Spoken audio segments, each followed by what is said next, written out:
Biot सवार्ट्स law प्यारे बच्चों, जिसको बायो सावा लॉ भी बोलते हैं। आइए देखते हैं क्या बोलता है, बहुत ही इंपॉर्टेंट। मान लिया ये कोई करंट एलिमेंट है प्यारे बच्चों, आपके पास करंट कोई भी वायर सिंपल जिसमें से करंट चल रहा है, उसकी छोटी सी लेंथ dl ले लो।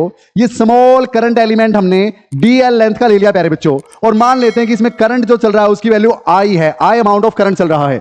तो अगर इसके कारण आपको किसी पॉइंट P पे मैग्नेटिक फील्ड निकालनी है तो उसके लिए बायो सावा लॉ हम यूज करते हैं प्यारे बच्चों, जिसमें कि ये बोलता है कि अगर इस एलिमेंट के इस लोअर मोस्ट पॉइंट को आप यहां से कनेक्ट कर दो, यानी इस पॉइंट का पोजीशन वेक्टर ड्रॉ कर दो ऐसे, और ये डिस्टेंस अगर r है प्यारे बच्चों, और इस एलिमेंट की इस पोजीशन वेक्टर यानी लाइन के साथ एंगल अगर थीटा है, हाँ, तो इस स्मॉल करंट एलिमेंट dl के कारण यहां पे जो मैग्नेटिक फील्ड होगी, अगर ये एलिमेंट स्मॉल है तो मैग्नेटिक फील्ड भी स्मॉल, हाँ, तो वो स्मॉल मैग्नेटिक फील्ड प्यारे बच्चों will be directly proportional to the current flowing through the element. Current इसमें जितना ज्यादा उतना ही ज्यादा magnetic field will be directly proportional to the length of the element. इस एलिमेंट की लेंथ जितनी ज्यादा उतनी ज्यादा यहां पे मैग्नेटिक फील्ड प्यारे बच्चों, and it will be proportional to sine of angle between the DL and R प्यारे बच्चों। डीएल और आर के बीच में एंगल की साइन ऑफ थीटा के भी directly proportional and will be inversely proportional to square of the distance between the current element and the point where magnetic field is to be found. तो प्यारे बच्चे इन सबको जब कंबाइन करते हैं